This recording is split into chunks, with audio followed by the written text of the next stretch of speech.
Okay, why don't we get started? It looks like the number of people joining has slowed down. This is Madeline. We're here for our final webinar with you all. So we finally reached this milestone, and if you notice on the slide, it says April 30. I think that's where we were supposed to be a while back, but here we are in July 16th delivering this webinar. So just a couple of reminders. We will ask you all to please stay on mute during the presentation and then unmute yourself if you'd like to speak, or also use the raise hand feature and we'll call on you.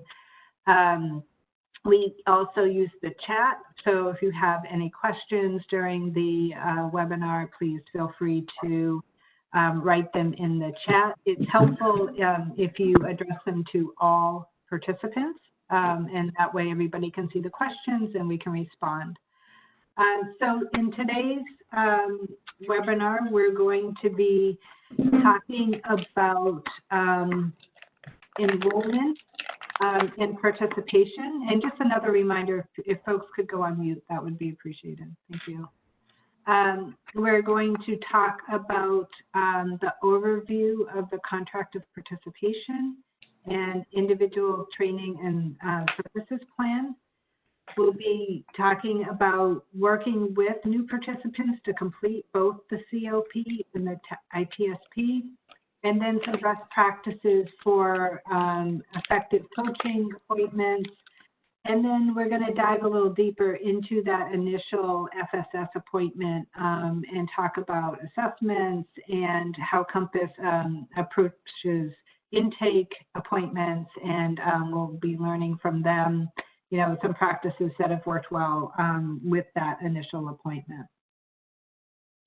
So just as a reminder, here we are at the last webinar. So at this point, my understanding is several of your organizations have been working closely with Compass on developing program manuals, which means developing your policies and procedures, getting really close to that launch point. And we hope that this webinar will kind of give you that last bit of information that you need just in general to get ready to launch. We are, just as a reminder, even though this is our last webinar, individual TA is available through September. So our assignment with HUD ends at the end of September, but feel free to reach out to Compass. That would be Chelsea or Sandra to set up appointments for individual TA in the next couple of months until we reach that point. So at this point, I will hand it over to Chelsea and Sandra to dive into the information. I'm handing you the ball. There you go. Thanks, Madeline.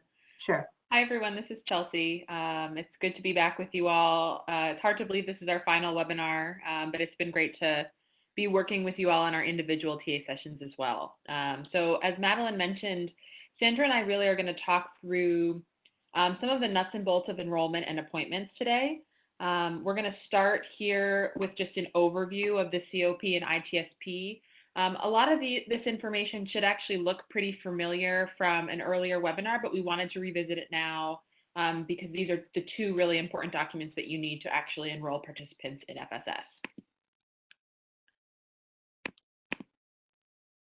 So just as a reminder, as I mentioned, HUD requires residents to complete these two documents to enroll in the FSS program, both the contract of participation and an individual training and services plan. Currently, program regulations state that these documents must be completed by the head of household. This rule will actually be changing when the new FSS legislation passed in 2018 is implemented, which we actually think is a pretty good thing, because if the head of household for some reason is unable to or not interested in participating in the program, it actually gives other family members an opportunity to join as kind of the lead participant on the contract. But for now, the person signing the contract should be the head of household as they are, for lease purposes at your property. So these two documents are attachments A and B of HUD Notice H-2016-08. They're also available in Compass's course pack in our online course, so there are a variety of places that you can find these. And then the contract of participation must be signed by both the owner agent, so often that's someone on your property management team, and the head of the FSS family. So there are two spots for signatures there, and we'll talk a little bit about that later.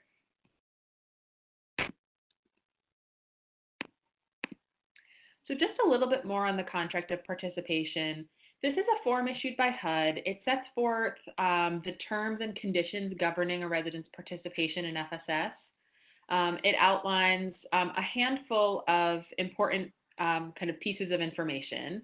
So the rights and responsibilities of the FSS family, and then the rights and responsibilities of the owner agent, the services to be provided to FSS participants, the activities to be completed by the head of the FSS family and any other adult member of that household who elects to participate in FSS.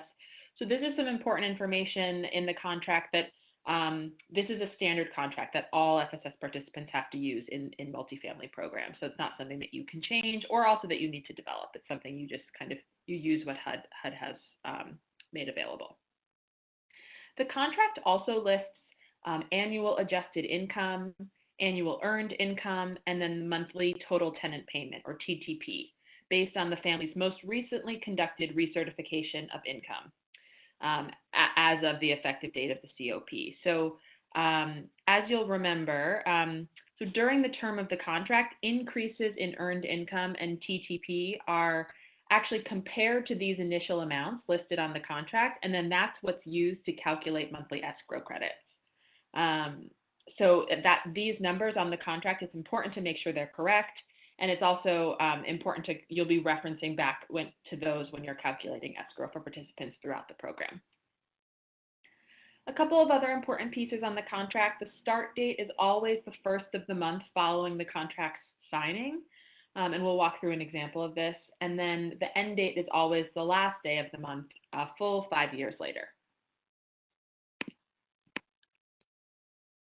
Just to run through a quick example on start and end dates, if the contract, for example, is signed by both the owner agent and the FSS participant on May 5th, 2020, it would go into effect on June 1st, 2020, and then its end date would be May 31st, 2025.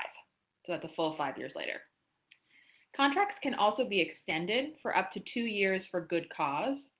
So if the 5-year term of the COP is nearing its expiration date and the FSS family may require a contract extension, the family can submit a written request that includes a description of whatever the need is for the extension. So the owner will then typically provide a written extension to the term of the contract, and that's for a period not to exceed 2 years, assuming that the owner finds good cause exists to grant an extension.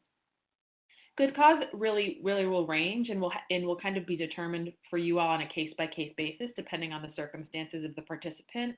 But it might be something like a sudden job loss that a participant couldn't control, unexpected health issues, a death in the family, perhaps a pandemic. I'd actually just put out some guidance on FSS extensions for families currently in the program because of COVID-19. So obviously that's something that was unforeseen and would be reason for an extension. So now I want to talk a little bit about just an overview of the individual training and services plan. So the ITSP is the second document that participants complete at enrollment with their coach or coordinator, and the ITSP actually kind of becomes part of the contract. So they're two documents that stick together. As described in the HUD notice, every participating adult member of the FSS family must work with the owner or the FSS program coordinator to create an ITSP. After the ITSPs are created, as I mentioned, they're attached to the COP, become part of the COP. So the ITSP is a written goals plan. It should be revisited and changed as necessary throughout the program to reflect new goals and circumstances. In our experience at Compass, we really like to keep the ITSP flexible and broad You're establishing really pretty specific interim and final goals, but these can be changed throughout the program. That's an allowance that HUD gives you, and we really recommend that you review it regularly in appointments and take time to update it and set more progressive goals if participants have completed their goals, or change goals if their priorities have changed.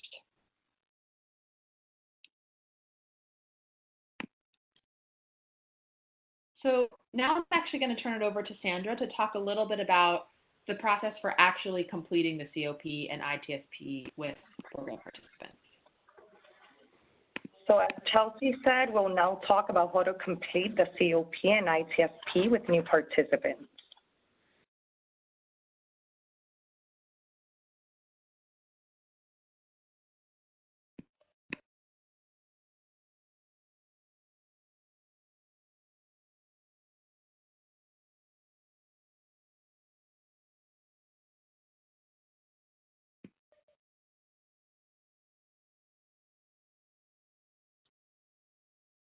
By filling out the start and end date, relevant income and rent information, and signing the final page before the FSS coordinator meets with the resident.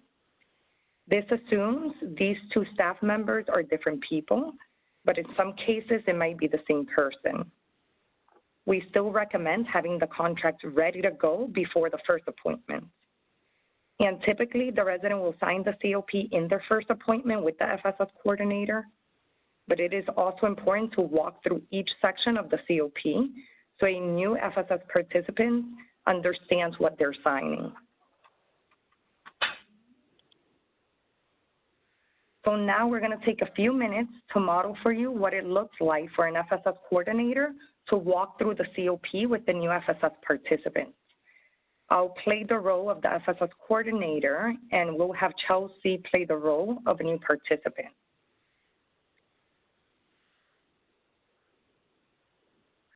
Can you put up the COP contract of participation?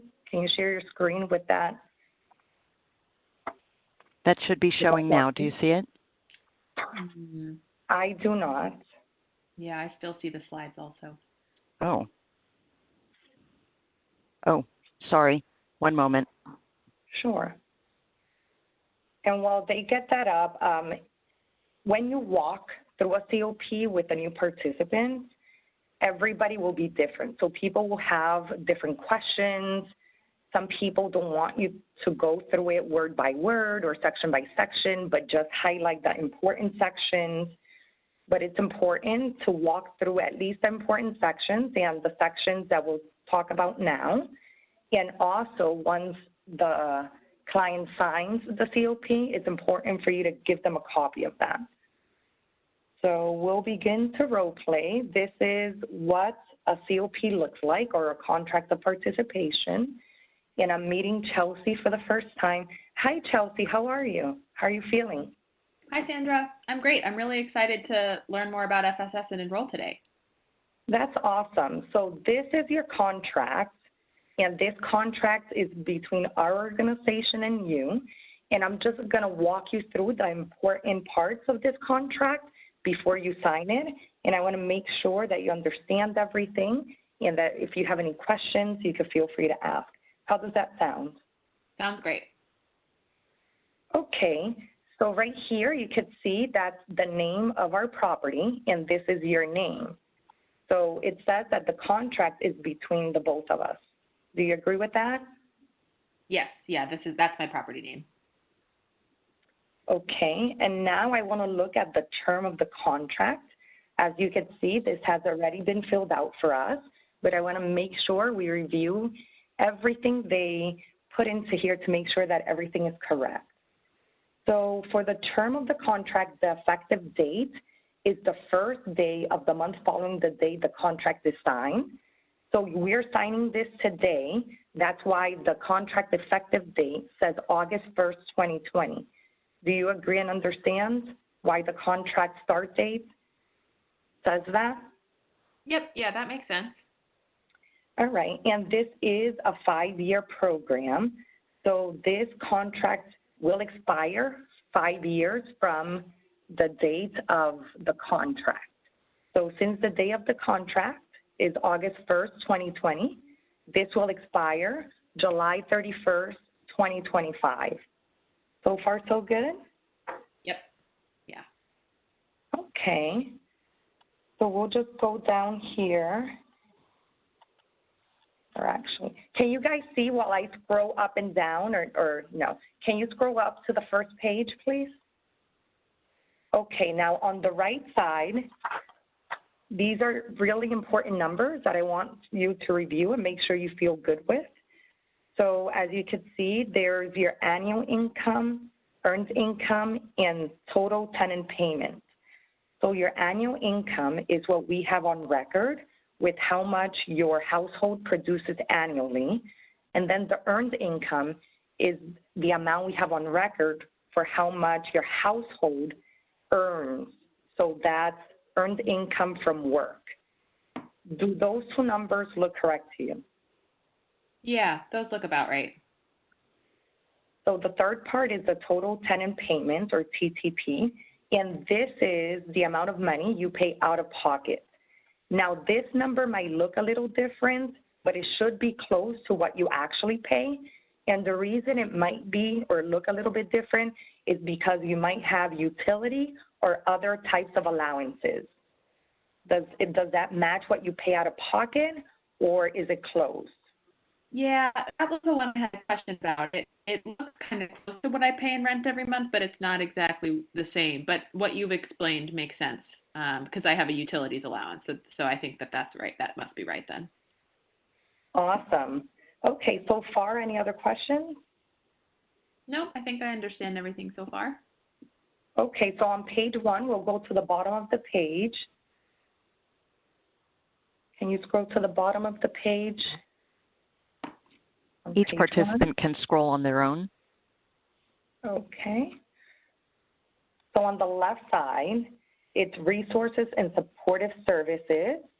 So this is what the contract says we will do, which is provide you with resources and supportive services during the time of the contract. And on the right side, it says withdrawal funds from FSS escrow account. And this is talking about, and we do permit what we call interim withdrawals, or withdrawals that you'll be able to take during the time that you're enrolled in the program before graduation. And we have specific interim withdrawal policies that I could share with you. But once you start building up some savings or some escrow, you'll be able to tap into that if you need to take a withdrawal for anything that's going to get you closer to your goal. Any questions about that? No, that all sounds great. I didn't realize that I could take money out of my account while I was in the program. You can, and our organization allows it. We do have specific withdrawal policies, but I can share those with you also. Okay, so let's go to page 2 of the contract. So there's some other things I'd like to highlight on page 2. The first thing I'd like to highlight is family responsibilities. So this tells you what your responsibilities will be during the term of the contract. And there are 4 things. The first is, in order to graduate and be eligible to take whatever escrow you built during the time you're enrolled, is that you seek and maintain suitable employment. Is that something you could do? Can you work, and are you planning to work? Yep. Yeah, I already work part-time. All right, that's awesome. And during the program, you'll work with me, and I'll work with you in helping build your experience, or if you want to look for a better paying job, we have resources that I could connect you to. The second thing I want to highlight is that you must meet your goals that you set up for yourself in the ITSP in order to graduate. So this is the second part of the contract. This is your goals part of the contract. And we'll work on those goals together. It's goals that you'll set up for yourself. And keep in mind that that's great that you'll have goals now, but we're here to make sure that we help you be successful in this program. So let's say you set some goals out, and in 5 years, those goals change. we'll be able to change those on your ITSP or your individual training and services plan, which is your goals plan, to make sure that you're successful and to make sure that you're working towards the goals you want to work towards at whatever time you are at your life. Then the next thing is that all family members must be, or actually you must comply with the terms of your lease, and you have that information when you moved in. We gave you what the terms of the lease are. And the very last thing, or the fourth thing, is that you and everybody in your household is off of cash welfare assistance for 12 consecutive months immediately preceding the contract expiration date. So before your expiration date, everybody must be off cash welfare assistance for the 12 months prior to that. Do you have any questions about that? No, I think that all makes sense. Yeah, I'm already working, and no one on my family is on TANF or anything, so I think that makes sense. Yeah, and just know that we'll be meeting throughout the 5 years, and I'll make sure that when you come close to your expiration date for your contract, that we're looking at that. I'm asking you questions about to see if anybody in your household is receiving cash welfare assistance. Also, there is an extension period that we could give you, and it's up to 2 years. And that's in case, again, we're here to help you be successful, but let's say at 4 years, you've been working for 4 years, and at the 4-year mark, you lose your job. So now you get on cash welfare assistance. So then at the expiration date, at the 5 years, you wouldn't be eligible to graduate. So that extension we could use to make sure that we give you an extension so you could get back on your feet and to make sure that you're successful in the program. So again, we do everything we can to make sure you're successful and that you graduate and that you're able to take your escrow with you. Great. So talking about escrow, here's a little part on how or why you would lose your escrow. So this is very important for you to know and keep in mind.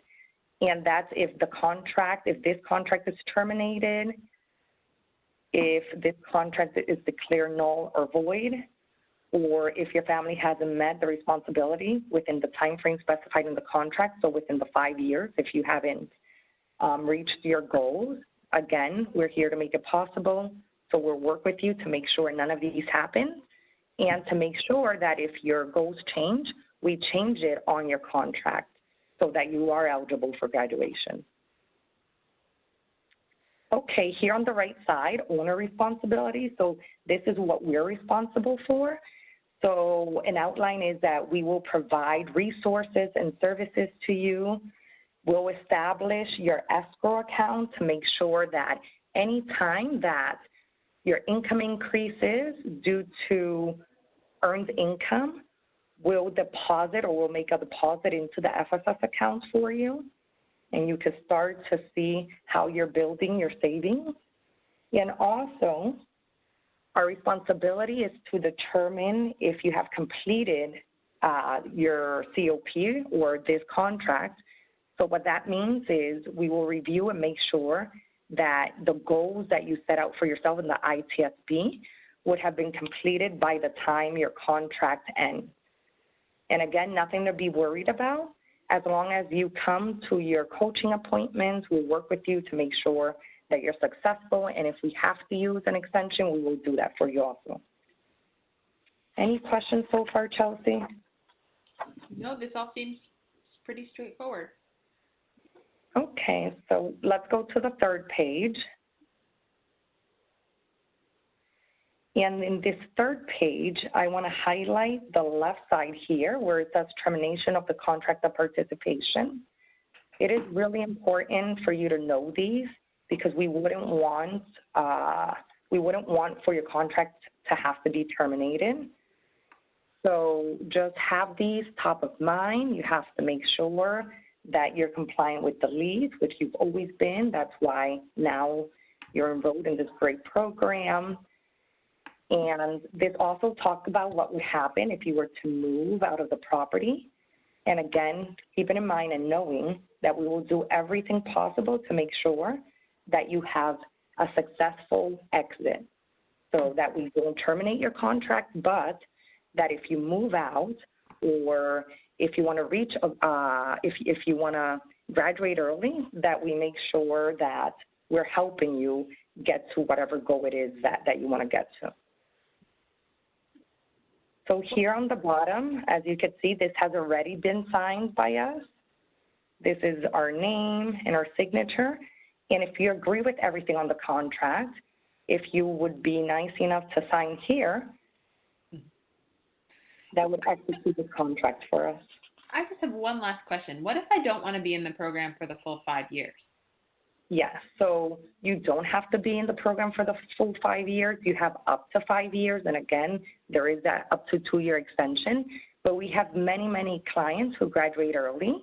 So if you reach your goals, or let's say your goal is to buy a home and you are ready to buy in 2 years, you could actually graduate as early as you're ready to graduate, as long as the 4 things are true, which are that you are working when you graduate, that you have met the goals that you set for yourself in this program, that you are in compliance with the lease, and that everybody in your household has been free of cash flow fare assistance for 12 consecutive months before graduating.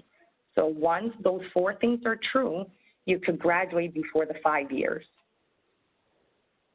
Okay, great. I'm ready to sign. Okay, sign here, and I'll make sure that I give you a copy.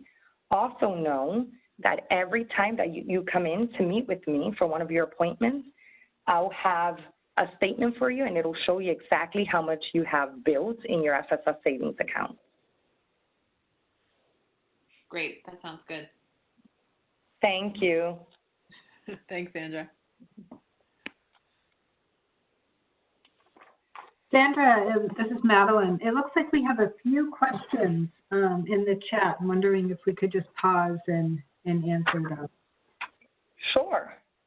So there are a couple questions about whether or not this form could be completed online with the resident. And is this something that could be like a fillable form that someone could fill out online? Yes, absolutely. You can make it fillable. Again, there are pieces to the contract that property management will have to have filled out before a family sees it. So a family wouldn't know what their annual income is, earned income, or what their TTP is. That has to come from your software, from your records. So those are all pieces that have to be ready before presenting it to the client. But even at Compass, what we're doing now is we make sure that the property management or whoever is the person filling out the COP with the correct information, once we have that information on there, we share the COP with clients remotely. We walk through the COP with clients remotely, and then we use DocuSign to have the family sign the actual document. So because of COVID-19, we're not meeting with families in person, but we have found a way to make sure that we're still enrolling people. It's important that we walk through the COP with families and facilitating in any way we can to make sure that the families can sign the COP. Mm-hmm. Okay, thanks. Another question, if a household has several adults but only one adult wants to participate, is that an option? So this program or the person who signs the COP is the head of household only, right? So the head of household has to participate in order for the escrow to be paid out. The graduation requirements are going to go towards the head of household. So it's the head of household who has to be employed. It doesn't have to be other adults in the house. But if there's other adults in the house that want to participate and fill out their own ITSP, that's individual training and services plan, so they want to fill out their own goals and work with FSS coordinator, we can absolutely do that. But for the for terms of the contract, it has to be the head of household who participates in the FSS program.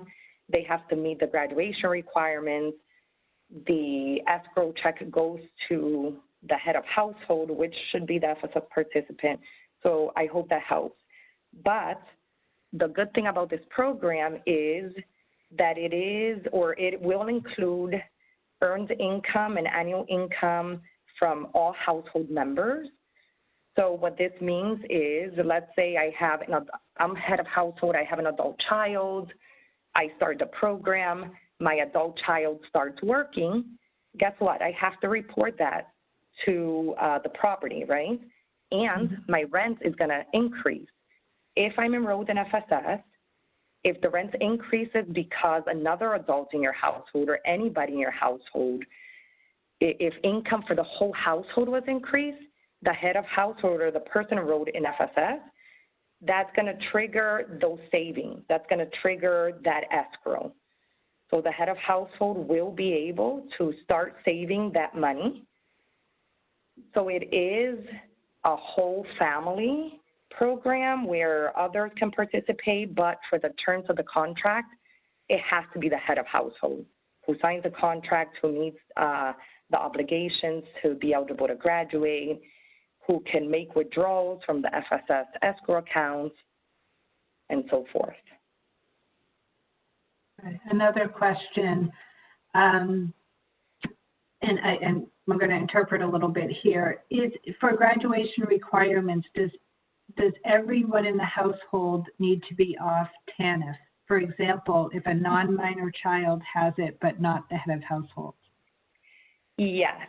So the contract does say that, and that's the only piece in the contract, or that's the only graduation requirement that encompasses all household members. So the other three graduation requirements, which are suitable employment, meet goals set out for yourself on your ITSP, and be in compliance with your lease, those are all head of household, or it could be head of household only. But that fourth thing, which is everybody in the household must be off of cash welfare assistance 12 months prior to graduating in order to graduate. Now, the thing I will say about that is that if for some reason the family has to have cash welfare assistance, you can extend the contract. The other thing is that I have never, in the 9 years that I manage an FSS program, I never saw that as an issue. Most of the time, that's a transitional program, and if a family or somebody or the head of household is working, right, they wouldn't be eligible for cash welfare assistance. And third of all, the family could be on any other type of assistance, so they can have any other type of assistance, SNAP, daycare voucher, whatever it is just the cash welfare assistance. But we've never actually seen that as a problem. Okay, a couple more questions. Are escrowed funds put into an interest-bearing account? Yes, and the contract does state that. It is put into an interest-bearing account. And when we facilitate during appointments, when we facilitate statements or facilitate account balances, that should be on that statement. It should be, how much interest that account is gaining. Okay, two more questions, and then we'll move on. What happens if there are two heads of household? So there aren't. There's a head of household and then a co-head of household. For the purposes of FSS, it says that only the head of household is the person who can sign the contract and participate. But what we've seen is, let's say there is a head and a co-head, and it's, let's say, a husband and wife, and let's say the wife wants to participate and the other one doesn't. What we have seen is property switch, who the head of household is and who the co-head of household is, to facilitate FSS for a particular family. So you are allowed to do that. Okay. And then the last question is, if the income changes, I assume the household income changes due to someone moving out, does the income change back to the income of the head of household as the baseline? So the baseline will always be the baseline, and the baseline is set in the COP when you first sign your contract. So even if you have a contract extension, even if you move out of that property and you transfer your FSS program to a new property that runs FSS, that will never change. So the baseline is whatever baseline is set when you first sign the contract, when you first enroll in the program. So unfortunately, if, let's say, you enroll in the program and the household income is high when you enrolled, and during your participation, somebody moves out or you have a big loss of income, during that time, you wouldn't be escrowing. So you'll begin to escrow and continue to escrow any time that the earned income is above whatever the earned income was during or during the baseline when you actually signed the contract. So that can never change. The baseline is the baseline at contract signing. Okay. Thank you. That's the end of our questions for now. All right. Those were a lot of great questions. Yeah. All right. So now we'll watch this short 1-minute video from a HAD staff member on the purpose of the ITSP. And typically the ITSP is created on the first or second appointment with a new participant. And the ITSP is the Individual Training Services Plan, which we call the GOALS plan for the clients.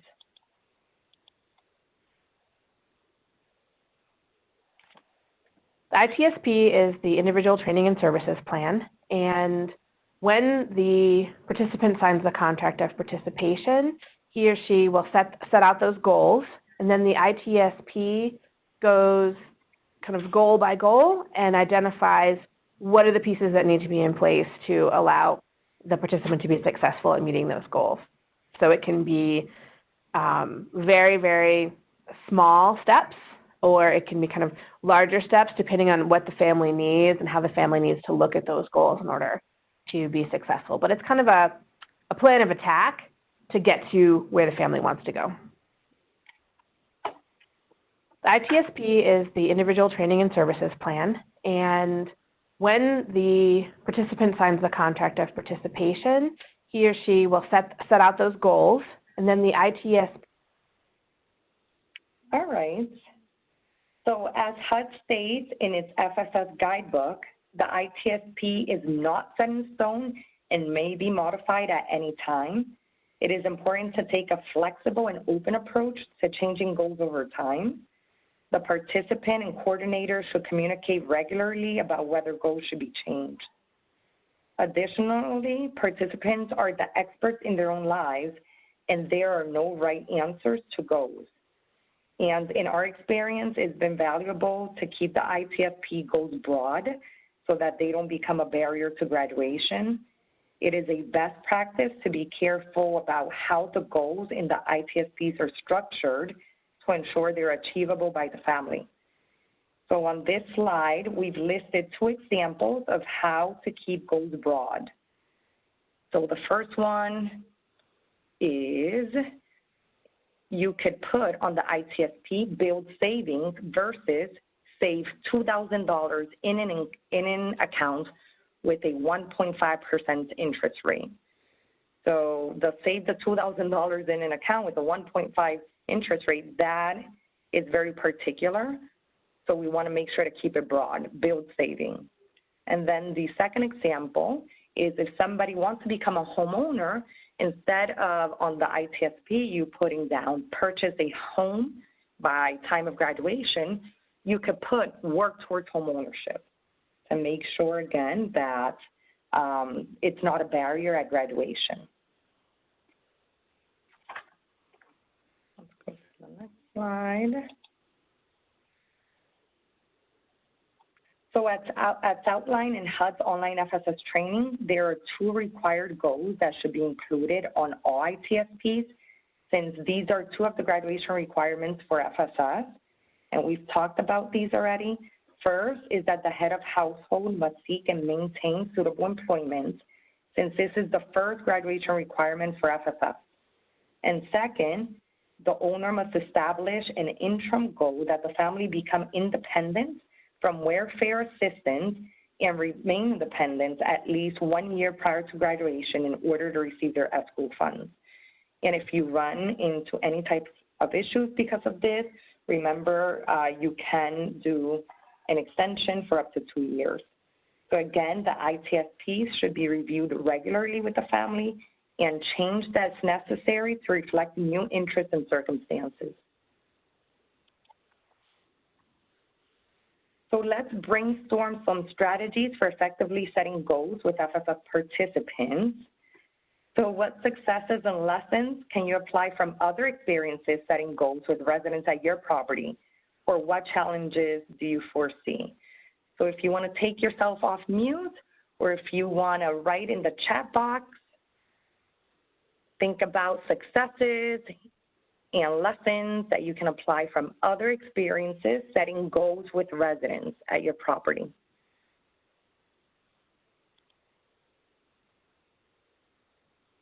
Or any challenges that anybody foresees.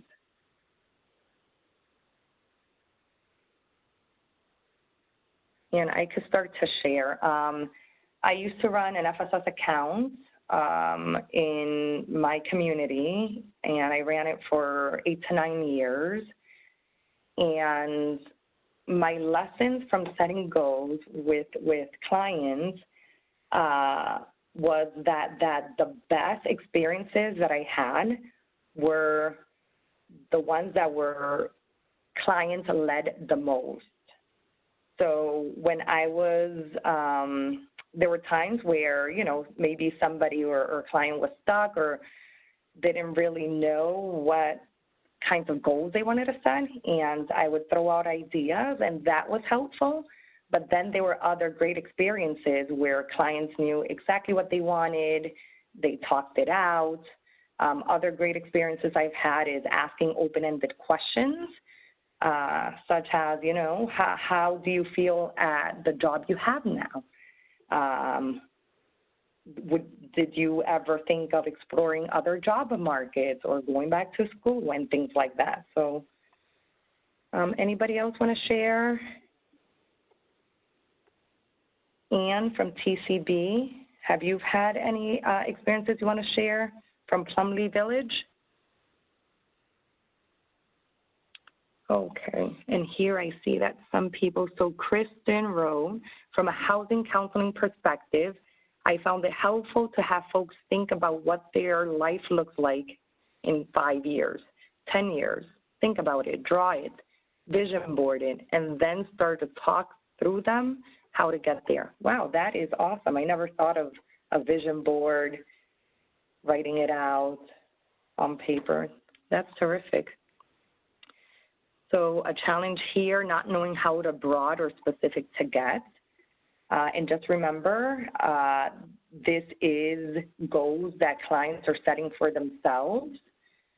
So our job is, when we put them on paper on the ITSP, to keep them broad, to make sure that they don't become a barrier at graduation.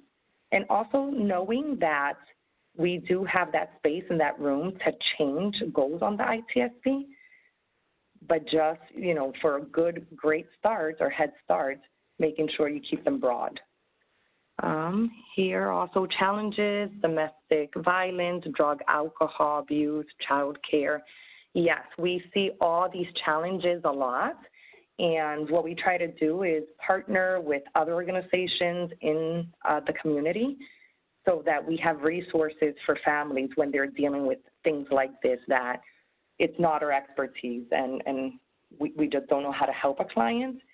I think the important part there is making sure that you're there to listen and relate that you are listening and that you're empathetic and that you'll do anything possible to get them resources and help them navigate those resources so that they could get the services they need.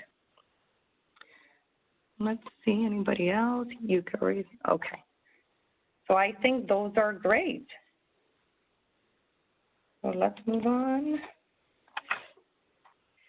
So we also want to share with you 2 HUD resources where you can learn more about goal setting and ITSPs. And we highly recommend your FSS services team review these in detail. And those are here, linked here, which is the HUD's online FSS training course and HUD's guidebook, Administering an Effective FSS Program. I know we've taken questions throughout the presentation, but are there any other questions about COPs or ITSPs? You could take yourself off mute or feel free to put it on the chat.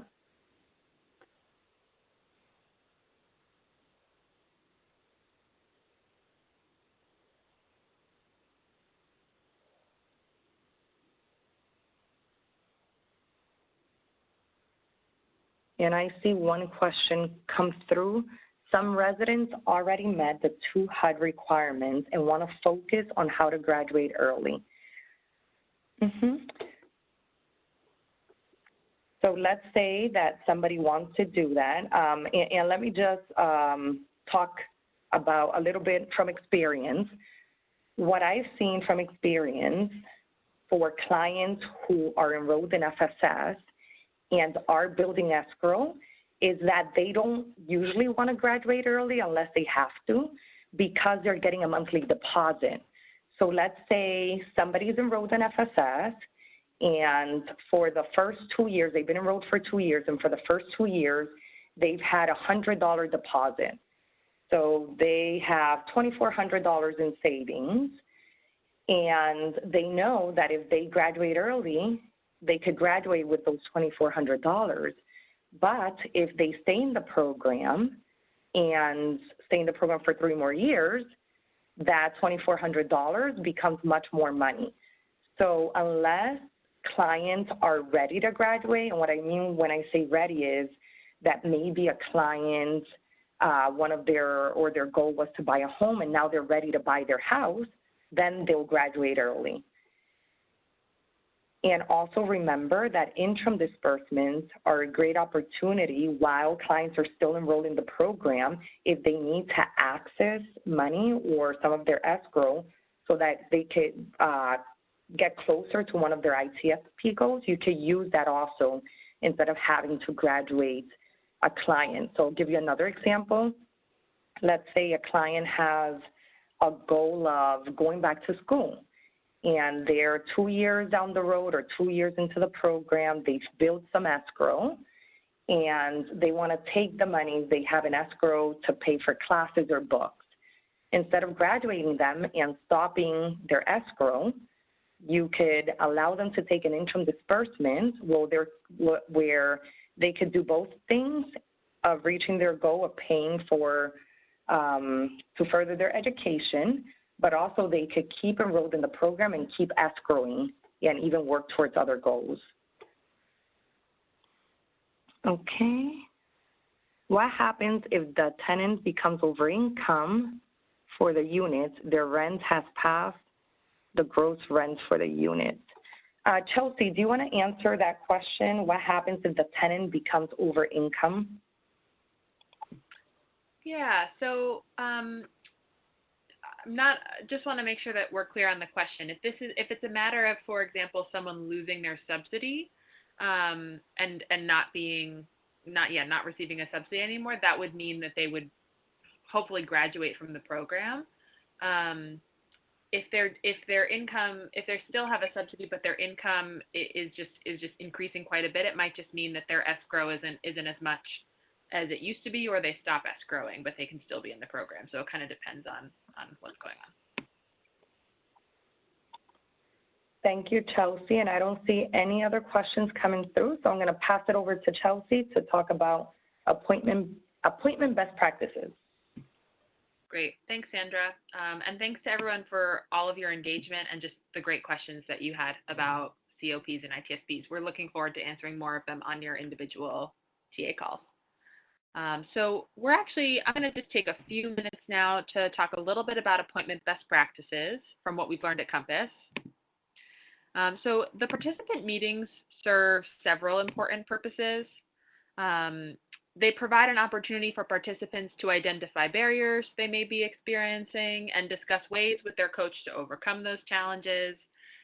When needed, they provide the opportunity for the FSS coordinator to link participants to supportive services or programs or other opportunities that they may need to make progress on their goals. They also provide just an important space for the FSS coordinator or coach to just provide encouragement and champion the FSS participant and really kind of celebrate them for the progress they are making. And then finally, it's also an opportunity to review ITSP goals and modify them as needed. Some participants we found also find that check-ins and regular meetings give them a deadline that can be helpful for them in just sort of encouraging them to complete key interim steps and stay on track. We also find that some participants don't really need those check-ins, or that they are on a fast track and they know where they're going, and they just kind of will have a quick phone call with us and they're all set. So it really depends on the participant, and we encourage you to be flexible based on what your different FSS program participants want. So just a little bit about appointment frequency. So while HUD doesn't require programs to meet with participants at any specific frequency, we've found that regular communication is really important to developing strong and trusting relationships with participants. In our experience, it's important to meet with participants regularly, but based on their needs and interests. Compass meets with participants every 6 months throughout the program, but 4 times in the first year. We found that the first year is just a moment for a lot of movement often for folks, especially if we're coaching them on credit, or they're enrolling in school, or kind of doing a lot of work to get a lot of their new goals started. It can be helpful to connect a couple more times. And then we're also available for interim appointments by phone and email, all the sort of different modes of communication you would suspect at any time. Other programs might choose to meet with participants 3 or 4 times per year every year, or even a different frequency throughout the program. So this is really up to you to decide, and we can kind of talk through what you think might work best for your program.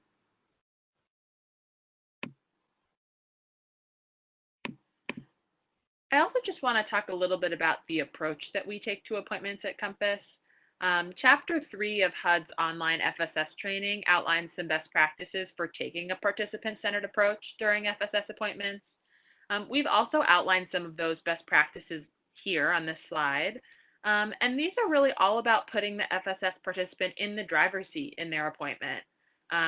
It's also really important to not pass judgment on their decisions, or if you're working with them on a budget, or just kind of how they're setting their goals. I mean, the program is really designed for residents, and they should be the one kind of driving how they participate in it. In our experience, we find that it's helpful for the FSS coordinator to come to the appointment with a general agenda of what they might cover with the participant, but then really believe it's important to let participants take the lead. So starting the appointment with a simple question, what would you like to discuss today, can actually be very powerful, and it may take the appointment in a completely different direction than what you planned, but that's okay. And sometimes that's where the kind of the best stuff gets uncovered, and where you have the best appointments. So we encourage you to take a look at the training online, the HUD training online, and just kind of think about how you might also incorporate this approach into your own appointments.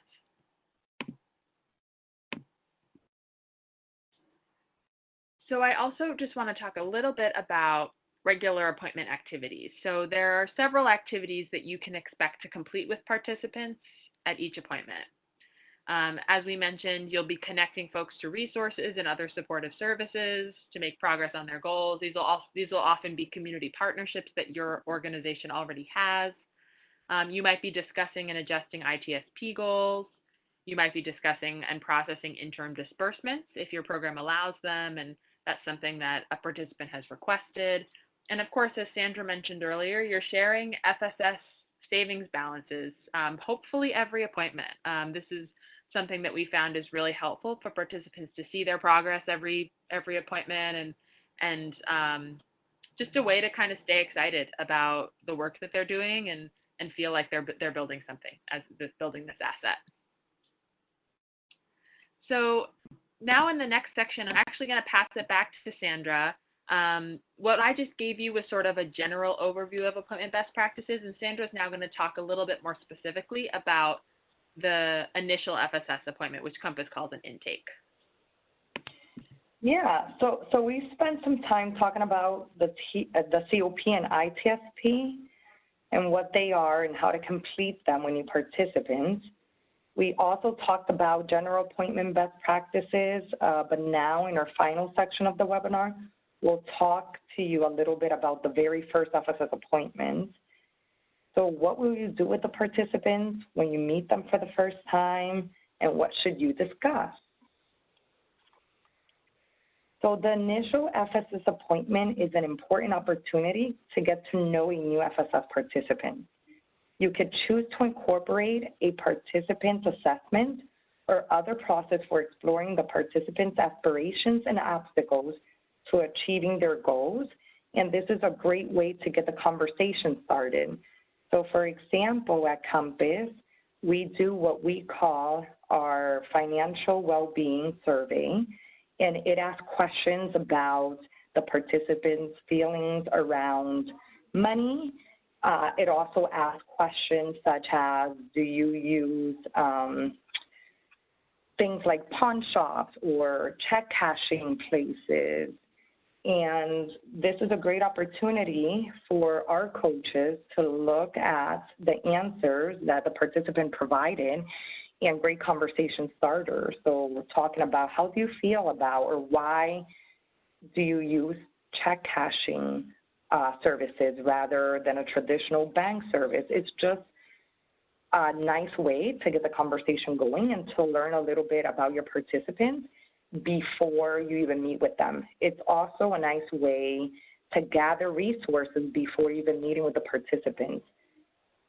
And what we found in talking with properties is that many of you already use a participant or some kind of assessment for other programs or just for resident services. And this is something that you can incorporate and continue to use or even change it a little for FSS participants. And then on this second bullet, we have seen some programs bundle the enrollment paperwork, which include the COP and ITSP, into the first get to know your appointment. So we have also seen programs separated from the first appointment. At Compass, we made this change recently, actually this year. So we used to bundle everything into that first appointment, COP, ITSP, so talking about goals and getting their goals on paper, and the financial well-being survey, which is the assessment. And what we do now is that when a new client comes into the appointment, their coach already has a completed COP and ITSP for that client. And that client completes that with the program manager. So during that first appointment, our coaches can focus completely on getting to know the clients, and so the client can get to know their coach, and so that they could start building that relationship. So it's up to you how you structure your program. And participant assessments are an important first step to help an FSS program coordinator understand a participant's needs and goals. They can help the coordinator and FSS participant formulate a plan for how they want to work together. And this may also be the first real interaction that you have with a new FSS family. So it is a great opportunity to begin establishing trust and build a relationship for your long-term partnership.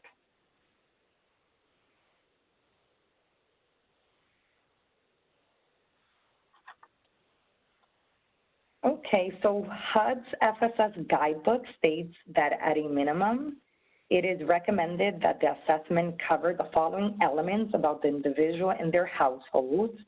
And the elements are stated on this slide, which are basic family information, which may include living situation, number of children, food security, education history and goals. So does the client have any educational licenses, certifications, what is their educational level, employment history, what is the client's current employment, what are their skills, career history and interests, finances and asset building, so information about household income, budget, credit, and debit, and resource needs. So what is it that this family is in need of? Is it transportation? Is it childcare, clothing? So our online course includes a few different resources that will help you get to know your new FSS participant, and additionally, HUD's guidebook called Administering an Effective FSS Program, and HUD's online FSS training also include examples of participant assessments. And these are both resources we shared links to earlier in this presentation when we talked about goal setting. And you may choose to make this participant assessment your entire first appointment with your new participant. It is up to you how you structure your appointment, and again, we'll work with you on how you want to structure this and what best practices look like. Okay, so also at campus, we have our own approach to the intake appointment, which covers areas like the ones outlined in HUD's guidebook. The course pack materials of Module 7 in our online course also includes a couple of tools that will be helpful in this area. We have a sample intake appointment checklist and a guide called Getting to Know Program Participants, and that guide outlines questions you can ask to begin building a relationship with the new FSS participant. So our online course includes 2 appointment tools that we use in our very own programs that you can reference. They're on there on the slide. So one is sample intake appointment checklist, and that includes welcome and paperwork, getting to know the client, client goals, budget, credit report, and resource needs. And we have another resource, which is called Getting to Know Program Participants, and that includes household composition, employment history, educational background, and financial situations. So we've mentioned many times throughout this webinar that we really see this first appointment as an important relationship building opportunity.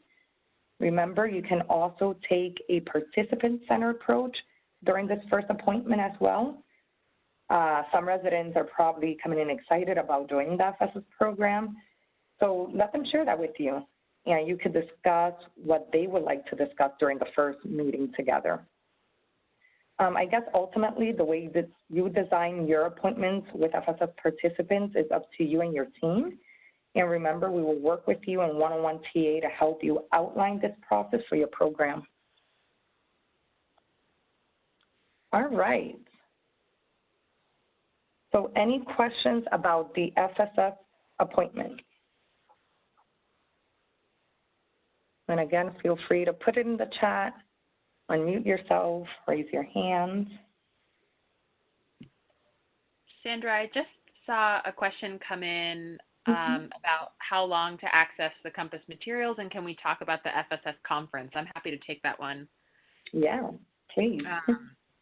Yeah, so Shauna, thanks for asking this question about Compass materials. So you will have access to Compass's online course, of course, through the technical assistance cohort. And then, as you may know, you may already be a member, actually, Compass has another online platform called FSS Link, where we have FSS practitioners from all over the country who can come to kind of talk to each other and access resources. This is separate from HUD, not HUD endorsed, of course, but just want to let you know that this resource exists. And it's something that, it's a place where all of the resources that we also share in our online course are available to view and download. And so we can follow up with everyone with just a little bit more information on how to become a member of this site. It's free, and you'll have access to all of these resources forever, really, through that membership. And then just this question about the FSS conference, I'm guessing that you're asking this question because you know that Compass also runs a national FSS conference. I can share a little bit about that now as well, actually. So as you can imagine, we have run this conference in person for the last 4 years, and in our 5th year, of course, this year with the pandemic, we'll be running it virtually to make sure that our communities and all of our attendees can stay safe.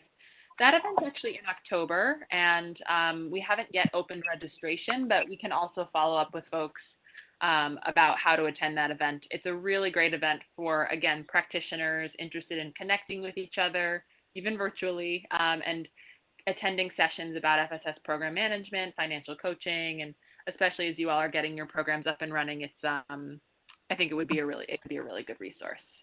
So those are 2 opportunities, of course, separate from HUD, but something that we're happy to share more information on as well.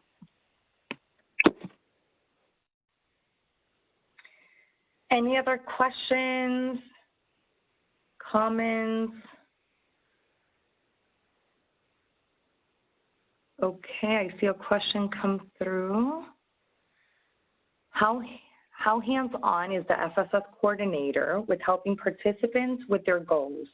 I'm finding to complete steps needed to connect with service providers may have desired and or needed help filling out or getting to a provider initially, and what if there are concerns about information going back to property management?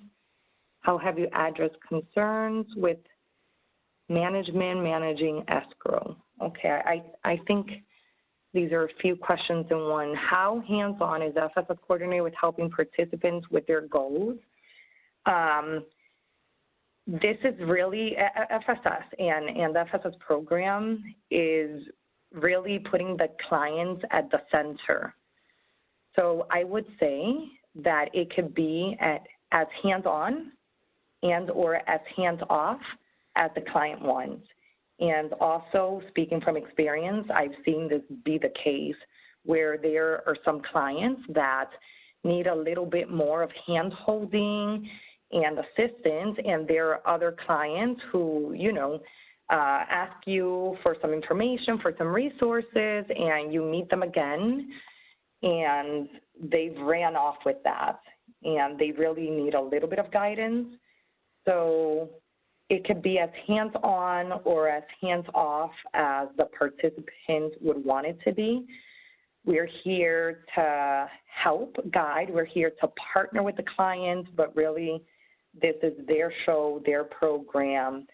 There are those 2 goals that we have to include in the ITSP, which are requirements to graduate, which are off household members or off cash welfare assistance 12 months prior to graduation, and that the head of household is working at time of graduation.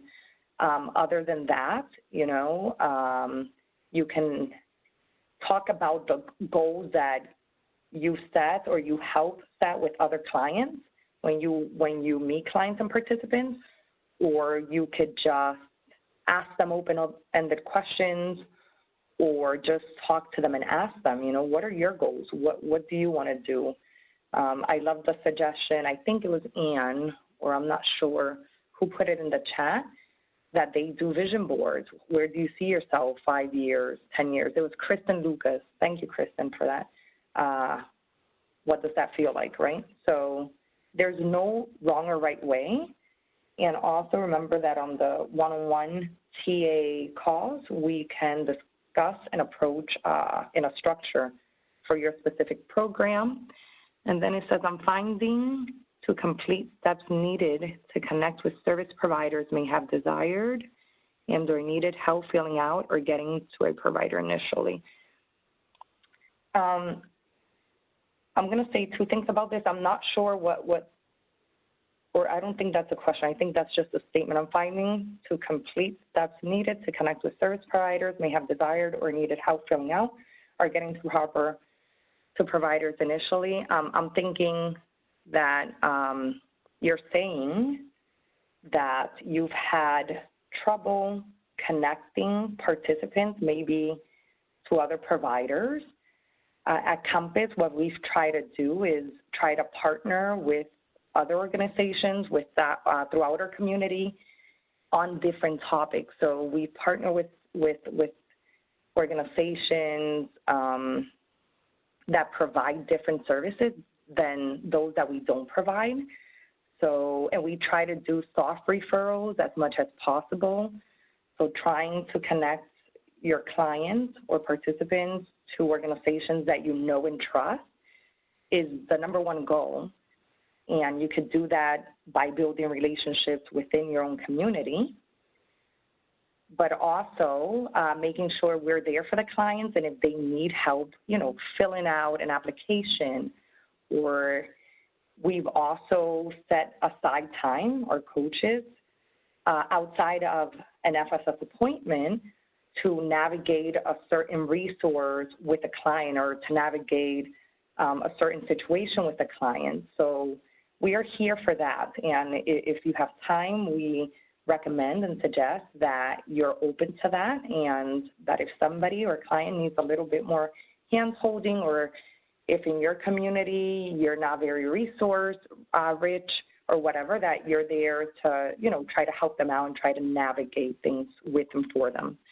And then I think this is a separate piece. What if there are concerns about information going back to property management, and how have you addressed this concern with management managing escrow? So it is tough for your property because as an FSS coordinator, you still work for your organization, your property, which is the organization that is managing the escrow information. At Compass, it's a little easier because we run FSS programs for properties or for housing authorities, so we are not the actual property or the housing authority. But what we always encourage people to do, or FSS practitioners, is to be discreet. One of the big things in FSS is that people want to open up, and the way to make them open up and build those relationships is to build trust. And a way to do that is right off the bat say, you know, this is a conversation that we're having outside of anything else that's happening here in the property. What we talk about is between you and I won't be sharing any of that information with property management or anything else, and try to navigate it that way. We do tell clients that we do share information, but it's congregate or not specific information about any one particular client. That is confidential. So we might share information around a group. Let's say we might say that my clients are escrowing about, or an average of $2,000 per year, or my clients, 50% of them are working, or I don't know, 15% of them have increased their credit score by 26 points. So in aggregate, it's okay to share information, but not somebody's personal information. That should be kept confidential, and that should be part of the conversation when you're building trust with your clients, that you're telling them that, you know, that conversation is confidential. But what we also suggest is to clients themselves and also to practitioners is that if you have an appointment and there are things that, let's say a client has forgotten or hasn't reported additional income or a job that they've had, is that, you know, we're there to support them and say, hey, you know, this is what you should do, or we recommend you do this. But again, it's not our place to get information back and forth between property management and the client. Anything you speak to the client about should be kept confidential. I hope that helps. And I don't know, Chelsea, if you wanted to add anything around that. No, I think you captured it perfectly. Like it can be a challenge, but just like you said, Yeah. kind of, the trust is, and confidentiality is the most important. Any other questions? There's been many, many great questions. Okay. So let's review next steps and homework. Number 1 is to ensure your team has completed modules 1 through 7 in Compass's online course. Number 2 is to review the COP and ITSP in detail. Number 3 is to schedule your next TA session with us. And during those TA sessions, we could discuss your approach to appointments and answer questions about program enrollment and when you meet clients or anything else that might be top of mind. That is it for our webinar. We want to thank you for joining us. And if there's anything else, if there's nothing else, we'll gladly give you 12 minutes back of your time. Thanks, Sandra. I just wanted to mention a couple things before we break. One is that we are working on an evaluation and kind of coordinating with HUD on the process of getting that out to you.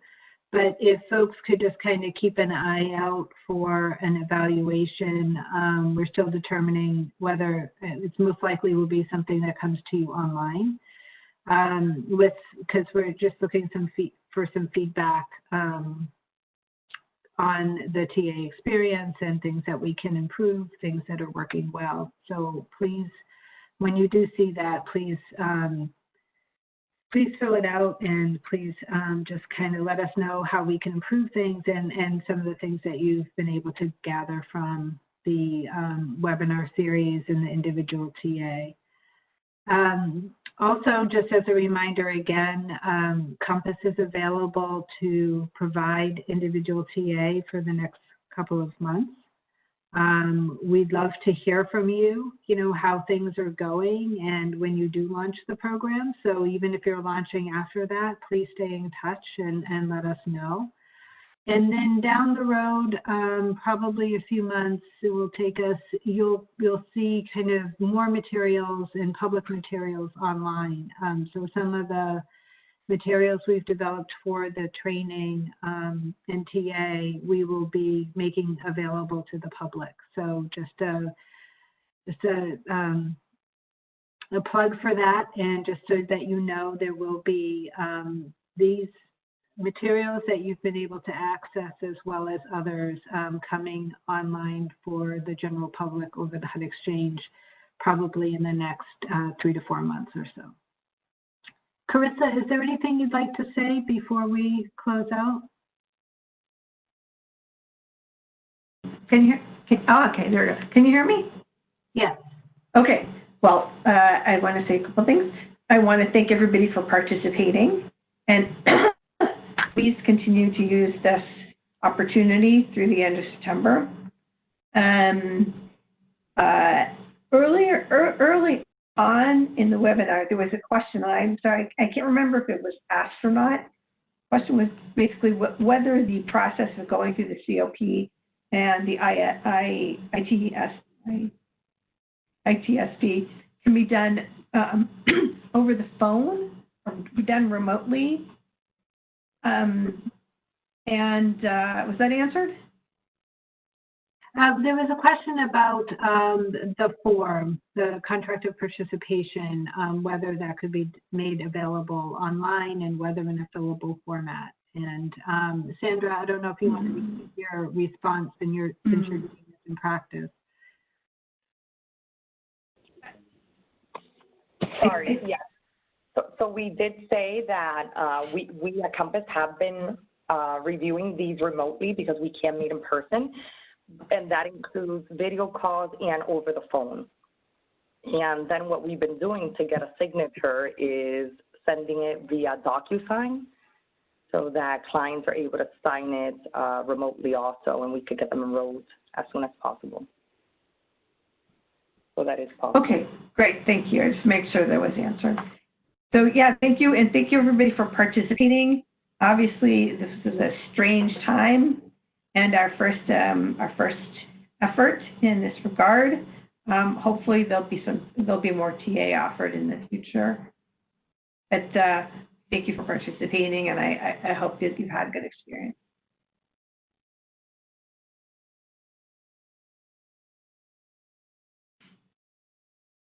Okay. Well, thank you all. Please stay in touch, especially with Compass, with Chelsea and Sandra. Take advantage of that individual TA. Good luck.